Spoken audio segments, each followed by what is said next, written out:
सबसे main question जो सबसे ज्यादा मेरे पास पूछा गया है वो है, क्या सर मैं फॉर्म भर सकता हूं क्योंकि सर मैं फ्रेशर हूं, या फिर मैंने सर डिप्लोमा किया है लेकिन अभी तक मेरा रिजल्ट नहीं आया है, सर मैंने डिप्लोमा कंप्लीट कर लिया है लेकिन मैंने उस ईयर में किया था, सर मैंने बीटेक कर लिया है और मैंने डिप्लोमा नहीं किया है, सर मैंने सिर्फ डिप्लोमा किया है।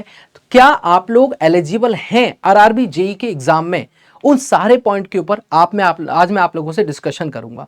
सिर्फ इतना ही डिस्कशन नहीं, हम लोग यहाँ पे एज लिमिट क्या रहेगी और जो सभी एग्जाम्स में जैसे कि एएलपी के अंदर, टेक्नीशियन के अंदर, आरपीएफ के अंदर जो एज रिलैक्सेशन दिया गया है क्योंकि एक लंबे समय से वैकेंसी नहीं आई है तो उसकी वजह से जो कंपेंसेशन के तौर पर आपको एज रिलैक्सेशन दिया गया है वो अभी तक आरआरबी में दिया गया है या नहीं दिया गया है, इन सभी के ऊपर डिस्कशन करेंगे। देखिए, सबसे पहली बात तो मैं एक पॉइंट को, कंफ्यूजन को क्लियर यहीं पे कर देना चाहता हूं कि देखिए, अगर आप लोगों ने बीटेक कर रखा है, ठीक है, बीटेक किया हुआ है, अगर आप लोगों ने डिप्लोमा किया है, सेकंड पॉइंट इज अगर आपने डिप्लोमा किया है या फिर आप लोगों ने बीटेक और डिप्लोमा दोनों किए हुए हैं, बीटेक प्लस डिप्लोमा, तो आप लोग इस एग्जाम का फॉर्म भर सकते हैं।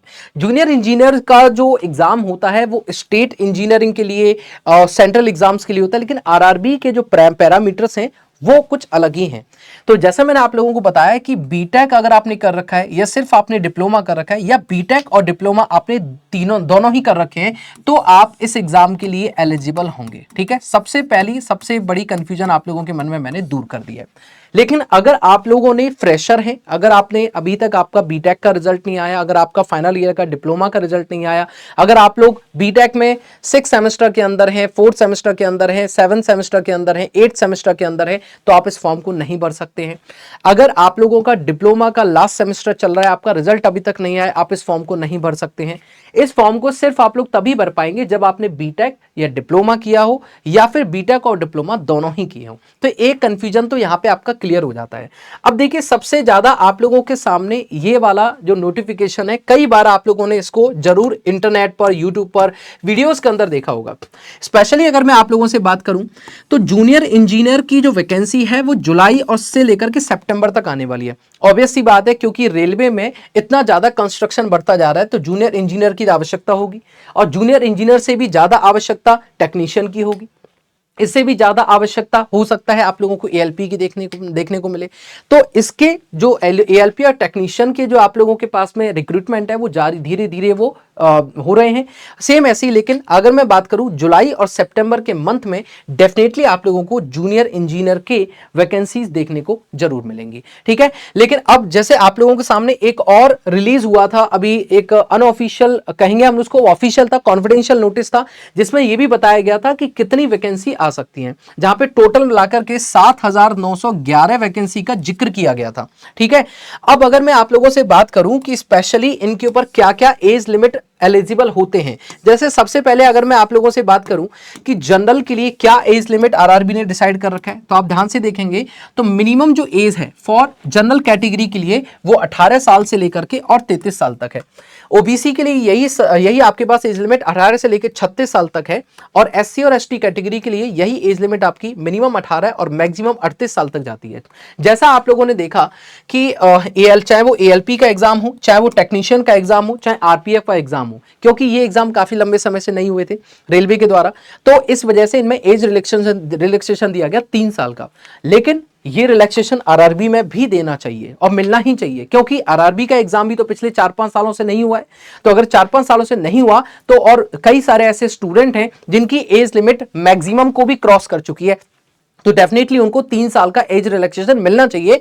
बट अभी तक का जो एज लिमिट क्राइटेरिया है वो मैंने आप लोगों को यहां पे क्लियर कर दिया। 2 पॉइंट क्लियर हो चुके हैं कि आपने डिप्लोमा या डिग्री या डिप्लोमा डिग्री दोनों कर रखा है, एलिजिबल है। अगर आप लोग इस एज लिमिट के अंदर लाई करते हैं तो आप एलिजिबल हैं। इस वीडियो के कमेंट बॉक्स में भी बताइएगा कि क्या आप लोग इन दोनों कंडीशन को सेटिस्फाई कर रहे हैं। आप लोगों का डिप्लोमा और या डिग्री जो भी आपने कर रखा है और साथ में एज आप लोग जरूर बताइएगा इस कमेंट बॉक्स के अंदर, इस वीडियो के नीचे। ठीक है, अब बात आती है सर कि ट्रेड के आधार पर अगर देखा जाए तो सबसे पहले पॉइंट आता है, जैसे मैंने एक लिस्ट भी बना रखी है जो कि ऑफिशियल नोटिफिकेशन से ही ली गई है। जैसे मान लीजिए अब मैंने बात करी कि आप लोगों के पास में या तो डिग्री या डिप्लोमा होना चाहिए। फॉर एग्जांपल अगर आपके पास में मैकेनिकल से आप लोग फॉर्म भर रहे हैं तो मैकेनिकल का डिग्री या डिप्लोमा आपके पास होना चाहिए। यहां पर आप लोगों को दिया गया है कि देखो ऊपर लिखा है 3 year diploma in the engineering of the bachelors degree in the engineering technology. या तो आपके पास में बीटेक होना चाहिए या आपके पास में डिप्लोमा होना चाहिए, ठीक है। और अलग अलग सेक्शंस हैं ये मैकेनिकल इंजीनियरिंग के। उसके बाद में अगर मैं सेकंड पॉइंट की अगर आप लोगों से बात करूं, इलेक्ट्रिकल एंड इलेक्ट्रिकल इंजीनियरिंग के लिए अगर हम लोग बात करें तो इलेक्ट्रिकल से आप लोगों के पास डिप्लोमा या डिग्री होना बहुत ही आवश्यक है। अगर आप इलेक्ट्रॉनिक्स ब्रांच से अगर आपने डिग्री या डिप्लोमा किया है तो आप लोग यहां पर एलिजिबल होंगे।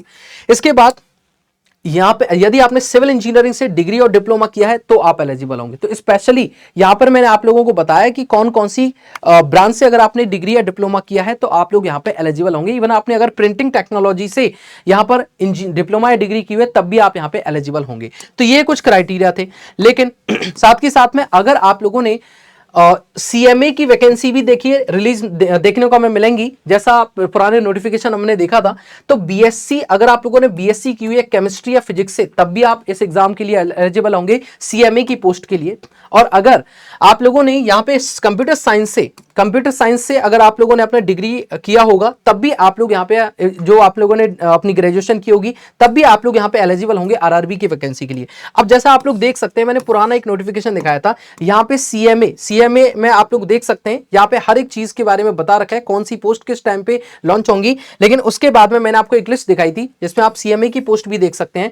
और साथ के साथ में जैसे आप लोगों को केमिकल सुपरवाइजर के लिए या फिर डिपोर्ट मटेरियल सुपरिटेंडेंट के लिए, जूनियर इंजीनियर के लिए, हर एक डिपार्टमेंट के लिए यहाँ पे क्या है वैकेंसीज आप लोगों को बताई गई थी। इवन हो सकता है ये वैकेंसीज जो है आगे इंक्रीज करने को भी देखने को भी मिल सकती हैं, बट फिलहाल में जो कंडीशंस हैं वो मैंने आप लोगों को बताई हैं। तो फिलहाल आप लोगों को एक बात बहुत ही क्लियरली समझ में आ गई होगी कि आपकी एज लिमिट क्या होनी चाहिए।